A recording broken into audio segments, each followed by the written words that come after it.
Bonjour, bonjour. Ravi de vous retrouver aujourd'hui pour une petite vidéo spéciale protéines.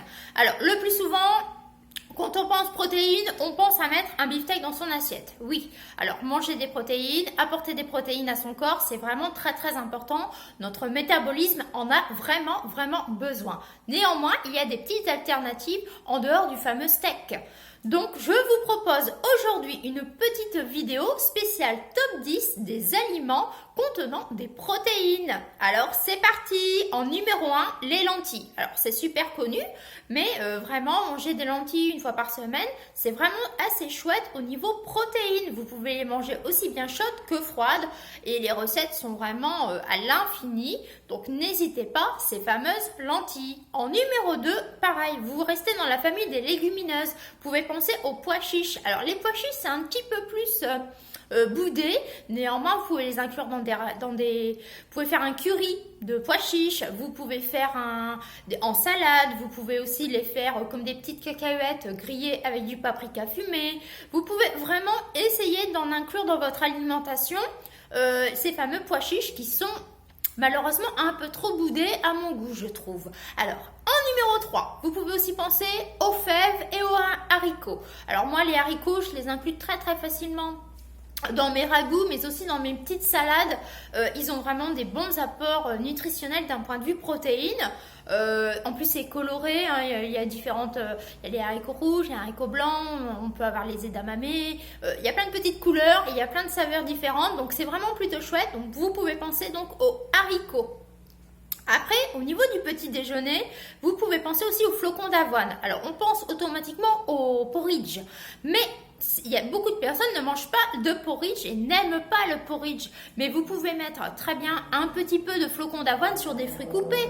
Vous pouvez aussi faire des petits tas de flocons d'avoine au-dessus. Vous disposez du chocolat que vous avez fait fondre, vous faites prendre ça au frigo et ça vous fait des petites collations chocolat flocons d'avoine et c'est plutôt bon. Vous pouvez rajouter des raisins secs en plus. Vous voyez, il y a toujours des petites alternatives. C'est plutôt chouette. Ou alors simplement dans du fromage blanc, des yaourts nature ou sur des fruits coupés, le plus simple, vous mettez un petit peu de flocons d'avoine et le tour est joué. Vous incluez comme ça, tout doucement, des aliments riches en protéines en dehors du fameux steak, quoi. Voilà. Pareil, dans la journée, soit au petit déjeuner ou soit à la collation ou lors de votre sport, hein, certaines personnes sont assez sportives, vous pouvez penser aux amandes. Les amandes, ça a vraiment une belle teneur en protéines. Donc, ces fameuses amandes, alors il y a les amandes émondées, les amandes non émondées, ça c'est chacun ses goûts, mais les amandes c'est aussi très riche en protéines, donc c'est plutôt chouette. Petite astuce, alors autant que les flocons d'avoine sont très bon marché, autant que les amandes ça coûte assez. Alors mon astuce c'est déjà de regarder les promotions et d'acheter dans les gros volumes. Ça vous permet de faire baisser le prix au kilo. Si vous achetez tout de suite 1,5 kg en vrac ou en gros sachet, le prix au kilo est moindre. Donc n'hésitez pas à acheter, si vous êtes consommateur d'amandes, plus souvent des en vrac ou les gros volumes, les belles grosses promotions, quoi. Là, c'est vraiment intéressant parce que je sais très bien que les amandes, c'est pas donné, quoi. Voilà. Mais après, on en mange assez peu, 4-5 par jour. Mais si on est nombreux à la maison, un paquet, ça part vite, hein, quand même. Donc, ma petite astuce, acheter en gros volume pour les amandes. Après, je mange aussi des graines de chia. Alors ça, des graines de chia, le plus souvent, je fais une petite crème dessert. Un de ces quatre, je vous la proposerai d'ailleurs en ligne. Petite crème dessert au chocolat, hein, pour pas changer, la gourmande que je suis. Bon, c'est assez chouette et ça, c'est vraiment une préparation à faire la veille parce qu'il y a des métabolismes qui vont avoir du mal à digérer cette fameuse minuscule petite graine de chia. Alors maintenant, c'est la grande mode de la graine de chia, mais on en mange depuis très longtemps. Et avant, c'était inclus dans des pains et dans des desserts. Enfin, c'était surtout inclus dans des pains. Mais bon, maintenant, c'est la grande mode, tout le monde en consomme.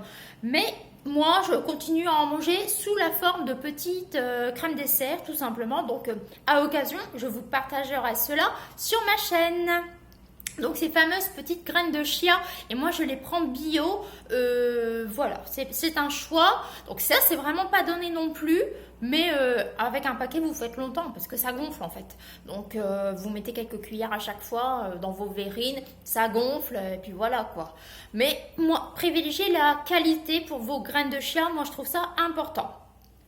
Après, une autre petite graine que j'aime beaucoup manger, c'est le quinoa. Alors le quinoa est d'ailleurs très riche en protéines, donc c'est assez chouette. Moi, je mange facilement du quinoa ou du boulgour à la place des pâtes ou du riz, vous voyez? Et en plus, le quinoa, c'est riche en protéines, et en plus, c'est bon pour la ligne. Vous voyez, c'est assez chouette d'un point de vue nutritionnel. Donc le quinoa, n'hésitez pas à en manger, à en goûter. Vous pouvez le faire froid, vous pouvez aussi c'est un peu comme de la semoule quoi.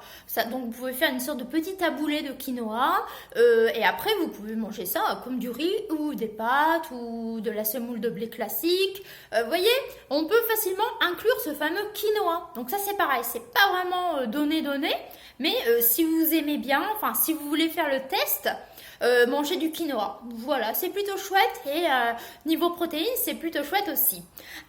Après, au niveau de nos placards, nous avons aussi des moments des sardines. Alors, c'est une source animale, ça oui, de protéines animales, oui. Mais les sardines, c'est assez intéressant. D'ailleurs, c'est un poisson qui contient très peu de mercure. Donc ça, c'est assez chouette aussi. Parce que des moments, il y a certains poissons qui sont certes très bons, mais qui contiennent énormément de mercure. Donc il vaut mieux limiter la consommation. Par contre, les petites sardines, elles, ont très peu de mercure et beaucoup de protéines. Alors ça c'est pareil. Alors il faut aimer les sardines, ça c'est certain. Pour les manger, on peut faire une jolie salade de pommes de terre avec des sardines. On peut faire une jolie tartine gourmande. Je fais aussi des œufs mimosa à la sardine. C'est original. Un de ces cas, je vous la montrerai aussi, cette fameuse recette. Il n'y a pas plus simple. C'est des œufs mimosa à la sardine. Mais vous voyez, ça inclut, ça change un peu. Et nous, on est consommateurs de sardines. Et maintenant, ce qui est intéressant dans les magasins, c'est qu'on vous vend les filets de sardines. Donc là, il n'y a vraiment plus rien à nettoyer, tout est prêt à l'emploi et c'est plutôt chouette. Donc ces fameuses sardines, c'est vraiment intéressant à en avoir dans son placard, aussi bien à l'été qu'à l'hiver. Manger des sardines, c'est vraiment très bon pour la santé, aussi bien pour les protéines que pour les yeux, la peau, etc. C'est très intéressant de manger des sardines. Après, en 9e position, j'ai positionné les œufs. Et oui, alors les œufs, c'est assez bon marché normalement. Et on mange facilement des œufs. On inclut facilement des œufs dans notre assiette. Et ça a un apport en protéines assez intéressant. Bien sûr, il ne faut pas surconsommer des œufs. Des moments, je me dis 3 œufs par semaine, ça suffit amplement. Il ne faut pas manger trop d'œufs parce qu'après il peut y avoir d'autres conséquences au niveau du métabolisme, au niveau de la santé quoi. Donc voilà, des œufs, ça on en a tous.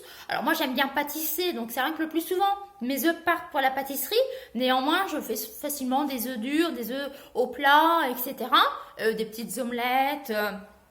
Donc c'est assez vite parti quand même. Et des œufs, oui, j'ai toujours une petite boîte, une petite plaque d'œufs à la maison. Quand vous voyez mes retours de course, le plus souvent vous voyez des œufs passer parce qu'effectivement j'en consomme. Donc pensez aussi à acheter des œufs pour les protéines, c'est plutôt intéressant et très bon marché. Après c'est la qualité, plus vous allez prendre un bel œuf élevé en plein air, la belle rouge, la belle poulette qui court, c'est certain que la valeur nutritionnelle, tous les minéraux que contient l'œuf, etc., ça va être génial. Mais l'œuf, même le plus basique, contient quand même de la protéine. Donc ça, c'est chouette quand même. Et en dernière position, j'ai positionné le rayon fromage. Et oui, fromage et yaourt. Alors, on pense au fromage blanc, qui est assez bien niveau protéines. Il y a aussi le cheddar. Le cheddar contient pas mal de protéines aussi, mais ça il faut aimer, le cheddar, ça je conçois.